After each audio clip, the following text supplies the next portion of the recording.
ministers, excellencies, ambassadors, and members of the diplomatic corps, captains of industry, academia, distinguished participants. A very good afternoon. Good afternoon it's afternoon in the Kingdom of Eswatini. The time is 3:15. Wherever you are in the world, a very warm greeting from the Kingdom.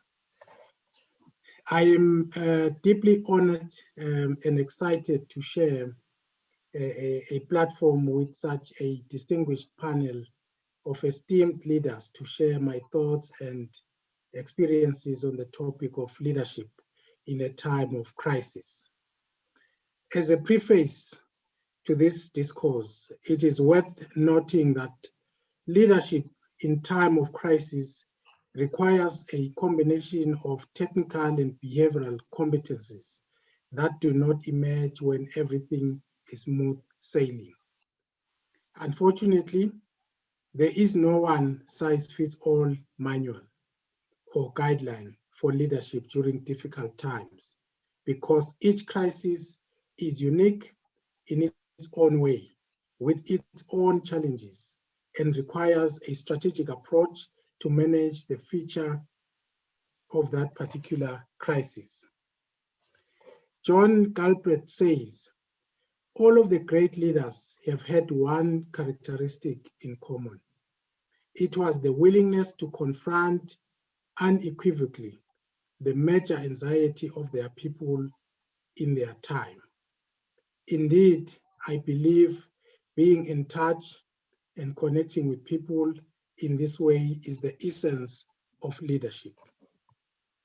I always draw a lot of inspiration from His Majesty King Mswati III, who is the King and Head of State for the Kingdom of Eswatini.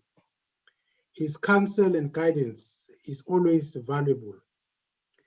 Through the decisive leadership of His Majesty King Mswati III, the nation has been able to rally together to steady the ship despite the endless challenges that have been thrown at us as a country.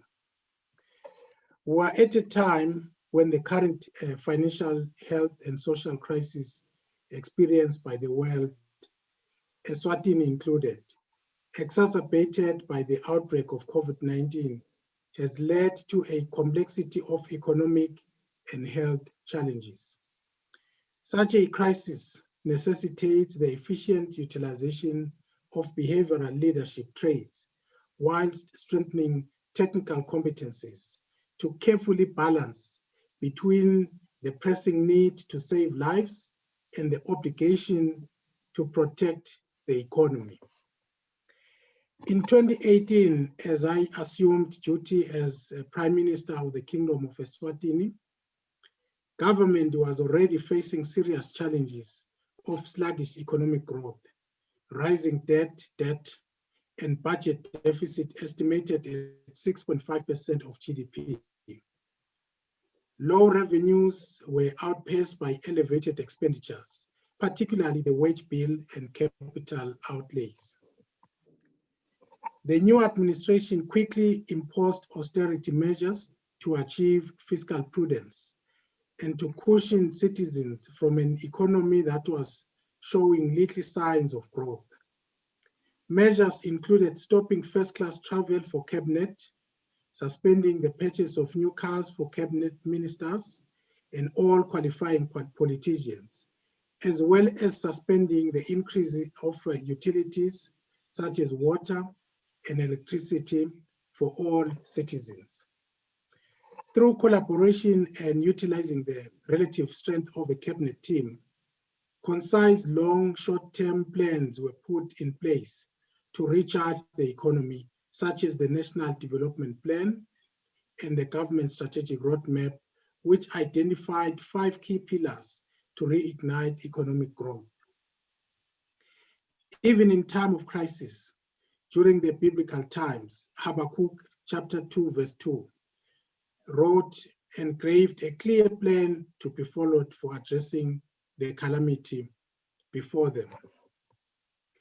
As a way to advance implementation and monitoring, We introduced the balanced scorecards as a flagship initiative for results-based planning and monitoring of the performance of the long and short-term plans, mainly the National Development Plan and Strategic Roadmap.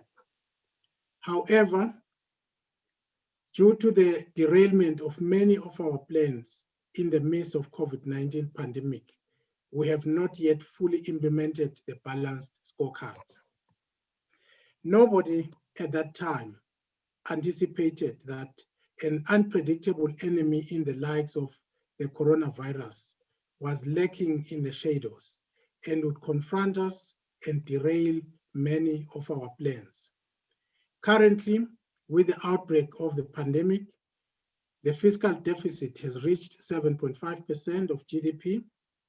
Public debt, currently at 40.6% of GDP, is projected to increase as government seeks finance to mitigate the effects of the pandemic. One of the crucial leadership attributes for leading in difficult times is to identify key initiatives that provide the better opportunity for transforming that particular organization. In identifying these initiatives, a leader has to get the buy-in from not only employees, but all key stakeholders. Using a similar leadership attribute, we developed a post-COVID-19 recovery plan that seeks to revive the economy through key high-impact private sector-led projects that have the best chance to set the economy on a path of sustainable growth in the shortest possible time. The plan was developed and is being implemented with the full participation of the private sector and other relevant sectors of the economy, such as the academia, workers' union, NGOs, development partners, and civil society. Clear, concise, frequent, and honest communication is another leadership trait that cannot be overemphasized when leading in turbulent times. It is important to decrease the gap between perceptions and reality, and to set direction on how decisions will impact clients or citizens in the case of government. Constant engagements, open communication with the public and stakeholders locally and externally, using the media, both print and electronic and social media platforms, regular bilateral meetings with key stakeholders, and undertaking tours in both urban and rural areas has been a constant feature for ensuring my accessibility, visibility, and constant interaction with people. Good leaders are good listeners. When people feel heard and validated, there are many mountains that can be conquered in unity. Measures we were able to implement after activating the attribute of active listening and engagement with stakeholders included the following: strengthening support of the health sector through provision of additional financial and material resources, mobilizing resources for proper management of the COVID-19 response, managing the ban and lifting of alcohol, gradual opening of economic activity, gradual opening of schools and tertiary institutions, providing safety nets in the form of food hampers and cash distributions to the vulnerable, to those that are vulnerable, establishment of a micro, small, medium enterprise grant to assist businesses that had been negatively impacted by the partial lockdown, and creation of a relief fund for workers that had been laid off due to the effects of business closure at the height of the partial lockdown. The advent of the pandemic has meant we have had to dig deeper into our values as a nation, anchored in peace and stability, and leaving no citizen behind in all we do. We are adapting to the new normal by following the non-pharmaceutical protocols of prevention, such as observing social distance, regularly washing hands, and strictly wearing face masks in public. We have an impressive COVID-19 recovery rate of 95%, since the Spirit of the Lord continues to raise his standard against COVID-19 in the kingdom. That is Isaiah 59, verse 19. It is worth mentioning that whilst we fight the emergence of COVID-19, we are also still dealing with the equally devastating diseases such as HIV and AIDS, TB, and malaria. We have had to ensure that our resources and strategies to fight these diseases are accelerated so as to not lose the gains we have made over the past few years. I am glad to mention that we are the only country in the world to have now surpassed the global HIV/AIDS target of 95, 95, 95. This means that 95% of people living with HIV in this country know their status. 95% are on treatment. 95% are virally suppressed. We are on course to reach our target of 0 AIDS deaths by year 2022, 10 years ahead of the global target. We are also one of the only 20 countries globally identified by the World Health Organization as having the potential to eliminate malaria by year 2025. This has been achieved through extensive collaborations and coordination with the different sectors of society and with the support of the international community. To lead in turbulent times requires a combination of skills and strategic collaborations, identifying low-hanging fruits for quick intervention and designing effective medium and long-term strategies to withstand similar times in future. It also calls for earning the trust of your team, developing and utilizing efficiently the strength of the team, and not losing focus of the ultimate goal. Leadership in times of trouble is very complex. At times, it feels like fixing the engine of an aeroplane whilst it is in mid-air. And this is how I have felt at this time, at this period, in this journey. As I conclude, may I extend an invitation to all of you to visit the Kingdom of Eswatini to explore and enjoy a variety of tourism offerings.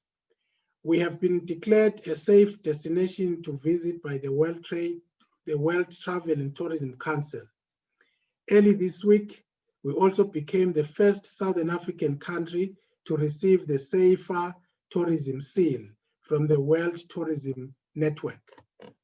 All this comes in a year where the Kingdom of Eswatini has been declared the 5th best travel destination in the world for the year 2020 by Lonely Planet, the best place to visit in Africa. We advise all our visitors to strictly adhere to all the non-pharmaceutical prevention measures of COVID-19. We continuously follow the principle of our belief in the Christian faith that nothing is ever impossible with God, as captured in Luke 1:37. Siyabonga. Thank you very much.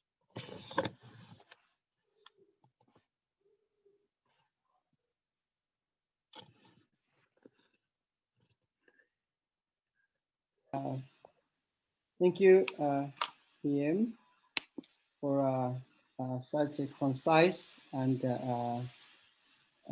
clear presentation. So thank you. I guess you really have encouraged us with your example, and also challenged us to consider some ways to be better, how we can be better leaders in times of crisis. I especially appreciated, I think, your mention that, in times of crisis, it's not only a question of leadership, but it's also a question of, a combination having the right skills, and doing what I think needs needs to be done. Amongst the things that I wrote down, uh, some of the things that you've shared in the example you gave, that if we're going to succeed, in a time of, crisis, there's a need to have clear and consensus,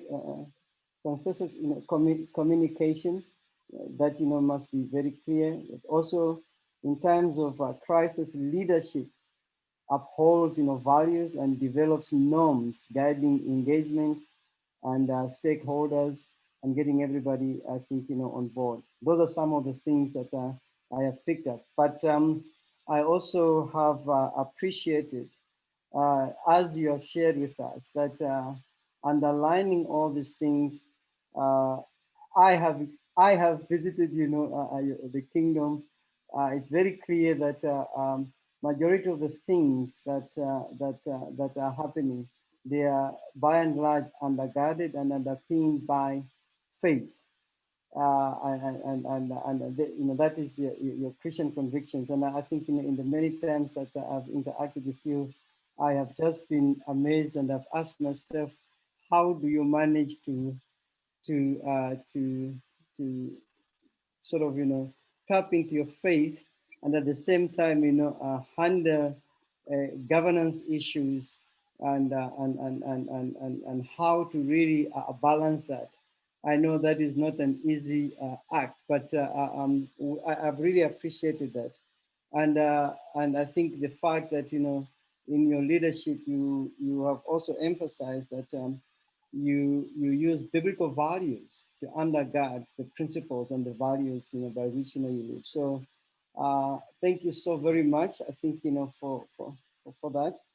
And I think for all of us, I take it that I think we will interact. Either we can post, if we've got questions, we can post those questions in the Q and X, and PM is still here with us, and he will be able to answer some of those questions. So in closing,